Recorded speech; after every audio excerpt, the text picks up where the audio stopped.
Welcome everyone to another edition of Making an Impact. I am your host, Simply Sensational Billy James here.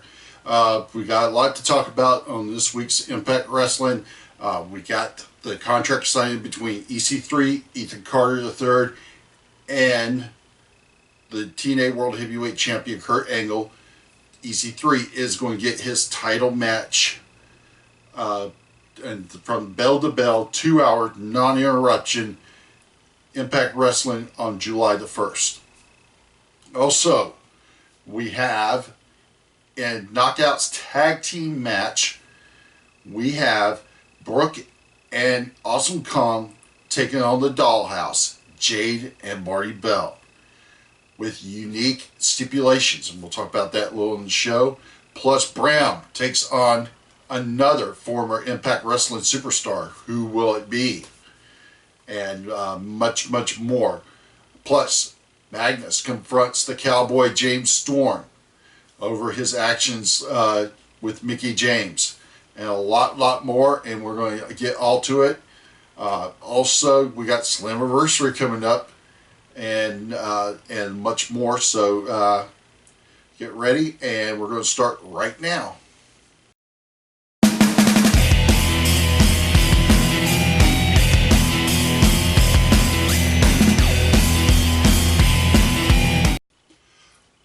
Okay, we started off Impact Wrestling with Mike TNA in the ring for the contract signing between EC3, Ethan Carter III, and Kurt Angle, the TNA World Heavyweight Champion.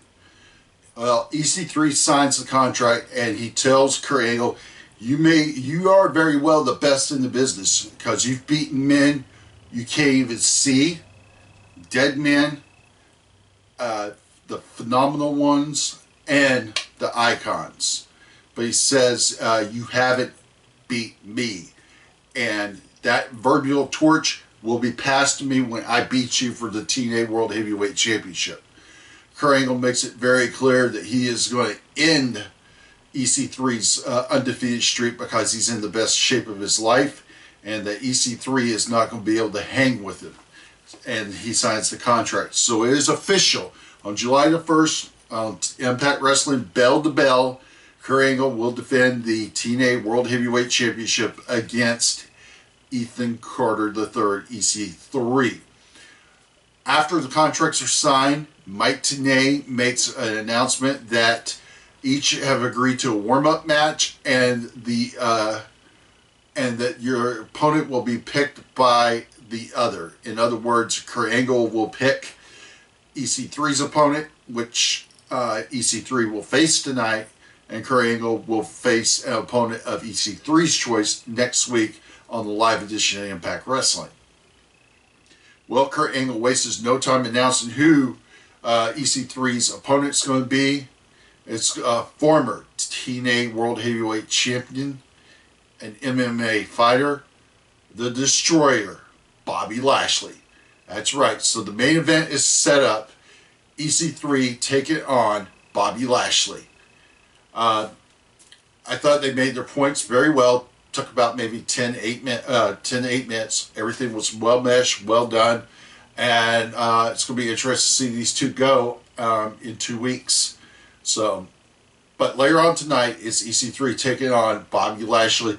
Can EC3 keep his undefeated streak when he faces Bobby Lashley?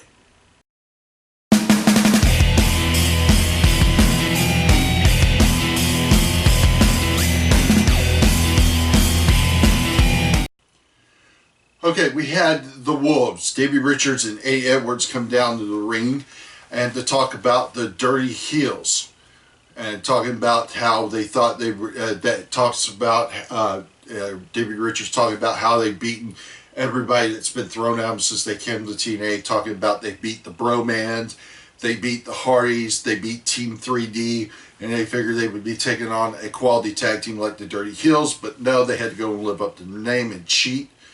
And said, fine, all bets are off, that's good. Shame me once, shame on me, shame on you, fooled me twice. There ain't going to be a second time, according to Davey Richards. And They are really pissed off, and they say, let's do it right now. Let's just go ahead and have series match 4. Well, Bobby Roode comes down and says that Austin Aries is not here. He's not medically cleared because of his grueling match with Kurt Angle last week. Eddie Edwards mocks him, and they try to goat Bobby Roode into a match with one of them, which Bobby Roode says no. But then he turns around and says, well, if you guys really want a match with me that bad, how about we do this? Winner gets to pick the stipulation for match 4. They say game on because I just want to kick your ass, according to Davey Richards. But Eddie Edwards is the one who steps up because he wants revenge on Bobby Roode for nailing him with the chair. So we have our first match of the night, Bobby Roode against Eddie Edwards. The winner of the match gets to pick the stipulation for match 4 of the TNA Tag Team Best of 3 Best of 5 series. That's a mouthful. Okay, Bobby Roode was a little in control at the beginning of the match, but Eddie Edwards takes over, and he's in control until he goes, before he goes toward the corner at Bobby Roode, who gets both feet up and nails him. And now Bobby Roode's in control of the match, and he works on Eddie Edwards. He hits a nice front face suplex on Eddie Edwards, but Eddie Edwards is able to come back during the match with the enziguri, and at one point he sends Bobby Roode to the outside of the ring and hits a nice suicide dive on Bobby Roode. Okay, they get back in the ring, and we have chops going between the two, but Eddie Edwards is able to get the best of it, hitting multiple chops on Bobby Roode, taking him down to the mat in the ring corner. However, when Eddie Edwards goes for a top rope move, Bobby Roode's able to block it and hit the spine buster for a 2 count. Well, Bobby Roode then tries to go for the Roode bomb. Eddie Edwards is able to block it. At this point, Bobby Roode spits in the face of Davey Richards, who, of course, jumps on the apron and is having to be restrained by the referee. Bobby Roode motions for someone to come out to the ring. It's Austin Aries with a steel chair. Bobby Roode tries to use a steel chair on Eddie Edwards. Eddie Edwards ducks.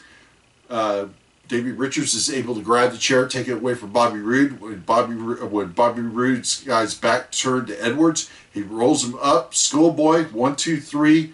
Eddie Edwards gets the win to the dismay of Austin Aries and Bobby Roode. While they're collecting themselves on the outside of the ring, the Wolves inform the Dirty Heels next week, match 4 in the Best of 5 series, Full Metal Mayhem. Okay, in case you're not familiar with the concept of Full Metal Mayhem, it's TNA's version of tables, ladders, and chairs. I've seen some hellacious Full Metal Mayhem matches. Probably one of the best ones that I ever saw, and I want to say it was 2012. It was either 2011, 2012. I'm not exactly on the date, but I know it was Battle for Glory, Motor City Machine Guns against Generation X for the TNA Tag Team titles. It was one hellation of a match, probably one of the best Full Metal Mayhem matches I had ever seen. So you got the Wolves and you got the Dirty Heels. It's going to be one hell of a match. I can't wait to see what's going to happen next week. This was a good match, so if you missed it, why don't you check it out?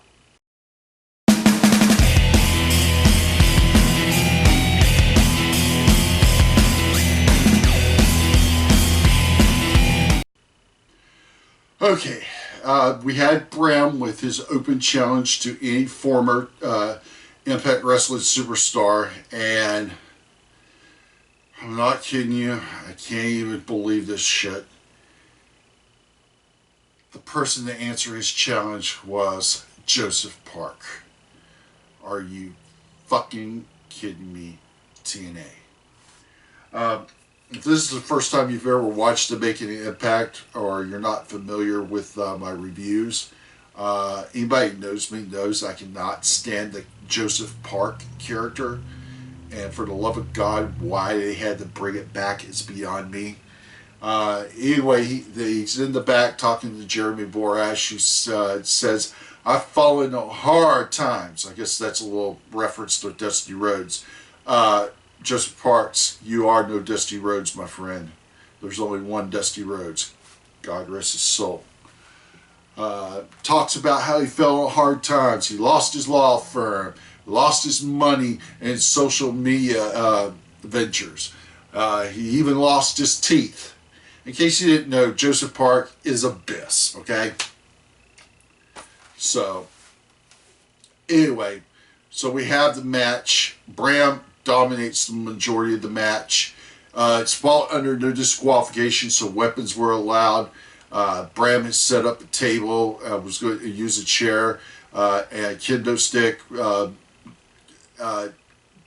Basically, Parks got a little offense in with a low blow and was nailing Bram with the kendo stick, but otherwise, Bram was dominating, puts him through a table. 1, 2, 3, Bram's your winner. I'm not even wasting more time on this match. I feel bad for Bram. Nothing against Bram, but this match, skip it. Trust me, you'll save a lot of time and trouble. This was a waste on TNA's time. They could have had someone else, or they could have had a different match. They could have done something, but this was a waste of time. The Joseph Park character sucks. And whoever's bright idea was to bring back the character needs to be taken out back, held down. If I was there, I'd take the person out to the back, sit them down, I'd go to my car, get a crowbar, come back, and help them pop their head out of their ass because they got shoved so far up there they can't even smell the roses. You know, it's like, you know, come on. What part of you do not understand this character sucks? You know, it sucks worse than Claire Lynch, and that blue donkey shit. Trust me. Even AJ Styles will tell you that one. All right, so that's all I got to say about it. Bram's your winner. If you want to watch the match, do so at your own risk and discretion, because I don't recommend it, and we ain't wasting any more time on it. We're going to move on to our next segment.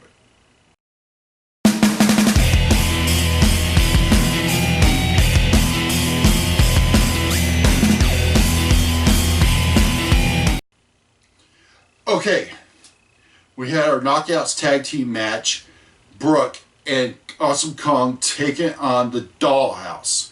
Okay, Taryn Terrell made an offer and got it cleared that if Brooke and Awesome Kong beat the Dollhouse, they both get a title shot against Taryn Terrell. If the Dollhouse wins, then Taryn Terrell doesn't have to defend the title against either one of them, ever, as long as she is the champion. Okay, Brooke comes down and, ooh, that girl, she got booty, but Jade and Marty take advantage and they attack her before Awesome Kong gets out. But Kong gets out and she starts going to town on the Dollhouse. She rolls Jade into the ring and the match officially starts. Kong dominates, she tags in Brooke, who continues to do domination on Jade, but then she gets, Taryn Terrell jumps up onto the apron. Brooke turns her attention to her, and then that allows Jade to take advantage of it, taking Brooke down. And from then on, it's the Dollhouse working over Brooke. Marty uses the ropes to choke Brooke, and they make frequently hot tags in and out, keeping Brooke isolated. At one point, they're even mocking Awesome Kong with holding Brooke's hand out for a tag. But Brooke is able finally to break away, get the hot tag to Awesome Kong. Awesome Kong comes in, adds Jade, tags in Marty, and they go to town into each other. And they try to set Awesome Kong up, both Jade and Marti Bell, for a double suplex. Awesome Kong reverses it. Brooke comes in, she takes out Jade. Marti Bell tries to come off the top rope, but Awesome Kong catches her, choke slams her, and then tags Brooke has Brooke climb on the top of her shoulders, walking her over, and Brooke comes off the shoulders of Awesome Kong with an elbow drop. 1, 2, 3. Brooke and Awesome Kong are your winners, meaning that they get a title shot against Taryn Terrell, and it has been made official that that match will happen at Slammiversary. Taryn Terrell will defend the Knockouts title in a triple threat match. She will defend the title against Awesome Kong and Brooke Tessmacher at the same time. The odds are against Taryn. Can she pull out the win and retain the title? Or will we see a new Knockouts champion in Awesome Kong or Brooke Tessmacher? I'm surprised at the chemistry between Brooke and Awesome Kong. I love that finishing move. Brooke coming off the shoulders of Awesome Kong, hitting the elbow drop. Brooke on fire. She's over with the fans. She's got a great look. She's in probably the best shape of her life. She's putting on good quality matches, so hopefully she will get a title run. But hey, if Awesome Kong gets it, that's great too. We're just going to have to wait and see what happens. But this, to me, this was one hell of a match, and if you miss it, you need to check it out, because I don't think you'd be disappointed, especially seeing Brooke come off the shoulders of Awesome Kong with that elbow drop. So, yeah, check it out if you missed it.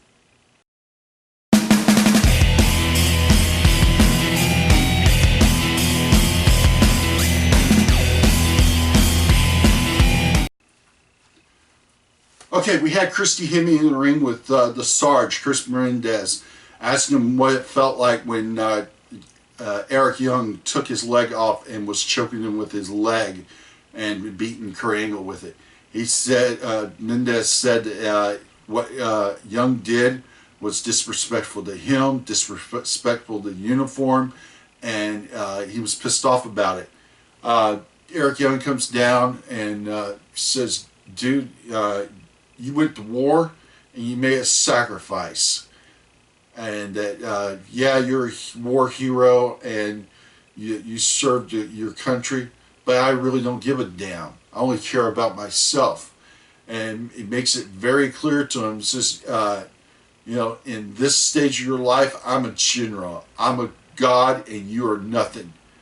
I'm at the top in professional wrestling. I'm at the top, you're at the bottom. And Young makes it clear. It says, hey, what I did to you during that match was spontaneously. What do you think I would do?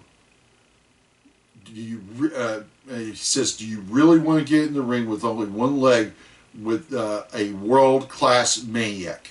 Chris Menendez doesn't hesitate and says, oh, hell yes, I want to take you on. So next week it will be the Sarge, Chris Menendez, against Eric Young, the world-class maniac, I guess is what he's now calling himself. So it's going to be very interesting to see what's going to happen. I like the passion between both of them. I think it's a hot, fresh feud, and maybe this is the way that Eric Young will put over Chris Menendez. We'll have to wait and see. I think it's going to be interesting. Chris Menendez, he wrestles pretty good with using the prosthetic leg. I was a little hesitant, worried about how he was going to do, but he's done very well. Will he be World Heavyweight Champion? I seriously doubt it, but I think he's got a good career as an upper mid-carder, so we'll see what's going to happen in his future. But for next week, it will be the Sarge, Chris Menendez, against Eric Young.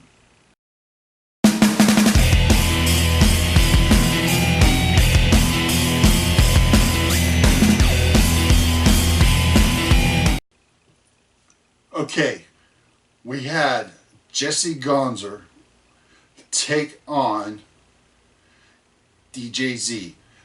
If you remember correctly, Jesse Gonzer attacked DJZ last week after his match, triple threat match, qualifying match for the vacant X Division title. DJZ went early with the takedown and on Jesse, and then went for a pop-up drop kick, which he nailed. He tried to set him up for a Hurricanrana, but Jesse was able to block it, turns it into a power bomb. Then he starts pressing his forearm against DJZ. DJZ tries to trap the arm, but Jesse lifts him up, and throws him neck first into the ring corner. And then he pulls him out of the ring corner, locks in the Boston Crab, forcing DJZ to tap. Squash match for Jesse Garner. He looked badass, he looked tough, and he looked serious. After the match, he grabs a mic and he grinds into DJZ saying, "Do you think it was a mistake? Do you regret this decision? Do you regret taking me on?" And he makes it very clear that DJZ is just like everyone in the crowd, a loser. That you're knowing how I felt being a part of the bromance. I felt like a loser. I was the one responsible for the success of the bromance, including our 2 title wins. I was responsible for everything. And he keeps beating and pounding on DJZ. But then out of nowhere comes Robbie E. Robbie E goes to town on Jesse. They fight back and forth. Jesse gets a little gets some blows back in, but Robbie dominates him, and Jesse hightails it to the back with Robbie E staring him down.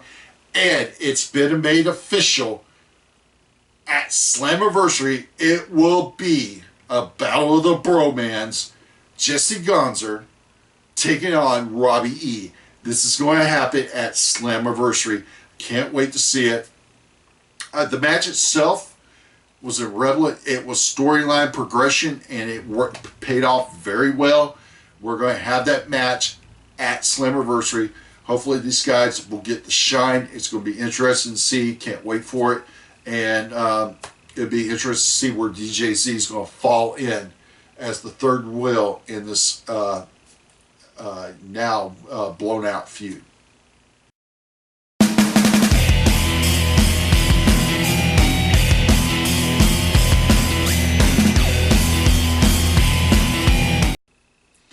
Okay, Magnus comes down to the ring, and boy, is he pissed.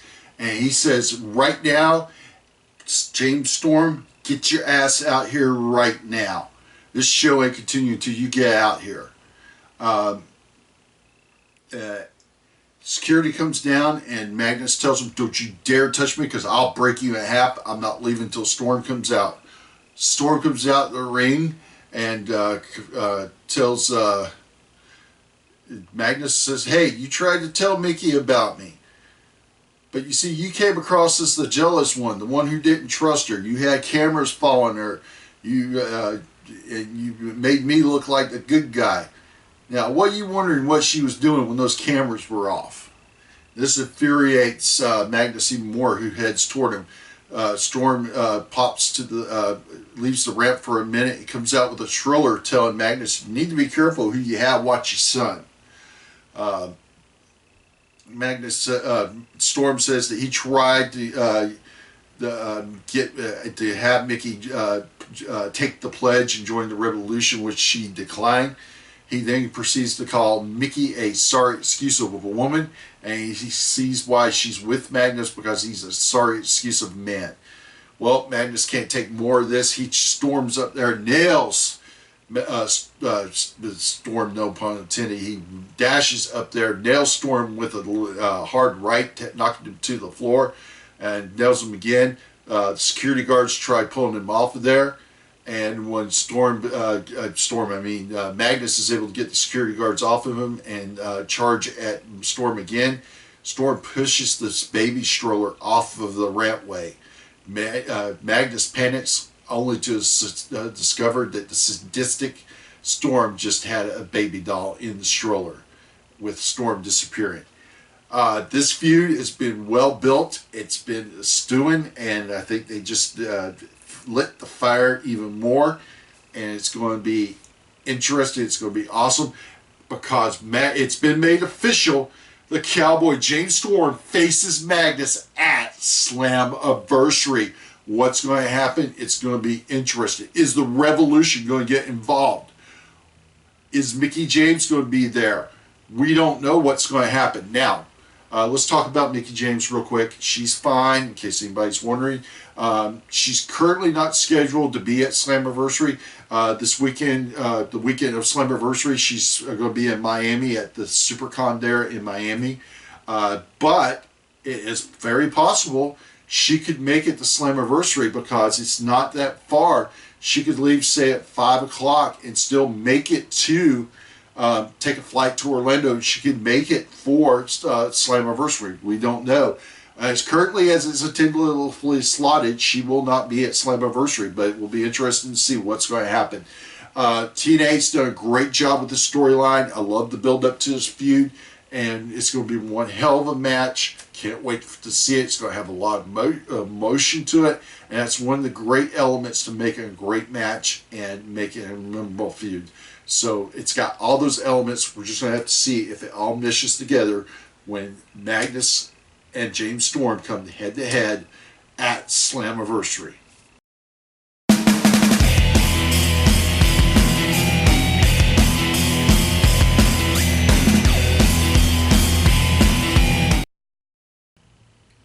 Okay, we have our main event of the night, the Destroyer, Bobby Lashley, taking on EC3. Well, EC3 tried to avoid Bobby Lashley, but he couldn't for long, and Bobby Lashley was dominating on EC3 with shoulder blocks into the ring corner. EC3 did his best to avoid him, but he was able to get a drop kick, a couple of drop kicks in, and turn the tide around. Tyrus tried to hand EC3 a chair, but Earl Hebner took it away. After a few more blows between each other, Tyrus set the chair up into the ring corner. This time Lashley was gaining momentum back, dominating on EC3. He went for a spear. EC3 blocked it and such. At one point, EC3 got sent into Earl Hebner, taking Earl Hebner out. Bobby Lashley got sent into the chair. This allowed Tyrus to come into the ring. He nails Bobby Lashley, throws EC3 on top of Lashley. Brian Hebner comes down to make the count. Lashley kicks out. This pisses Tyrus off, who takes out Brian Hebner. And then he nails Bobby Lashley. Another referee comes down, this time Stickler, and he counts. Again, it's a 2 count. This pisses Tyrus off even more. He takes out Strickland. This allows Bobby Lashley to come around. He hits a spear on Tyrus, but EC3 takes advantage. He nails Bobby Lashley with the chair. Then the 1%er. Earl Hebner comes through. 1, 2, 3. EC3 is your winner. There were some moments in there where Bobby Lashley had some domination in there, hitting a nice spine buster on EC3. EC3 hit a nice DDT on Bobby Lashley. Not a bad match. I wouldn't say it was the match of the night, but it was a decently good match. And I think EC3 is going to have one hell of a match when he takes on Kurt Angle in 2 weeks. But hopefully Tyrus won't interfere, but we'll just have to wait and see.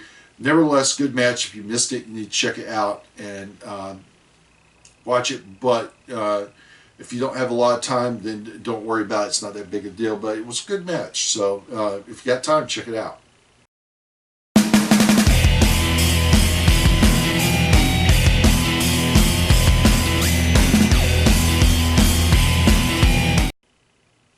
Okay, what a night. Superstars of the night, Awesome Kong and Brooke Tessmacher. I just thought they were great in the Knockouts tag team match, and that move, Brooke coming off the top of Awesome Kong's shoulders with the elbow drop, pretty damn good. Great setup. Kurt Angle and EC3, they're going to come head to head in 2 weeks on Impact Wrestling, July 1st, bell to bell. It's supposed to be no interruptions. This is going to be interesting to see. Also, next week, we've got, it's been officially announced, it will be a live edition of Impact Wrestling. It will be determined the new TNA X Division Champion, Low Ki versus Tigre Uno versus Grado. The winner will be the new TNA X Division Champion. Also, Chris Mendez takes on Eric Young. Kurt Angle takes on an opponent of EC3's choice.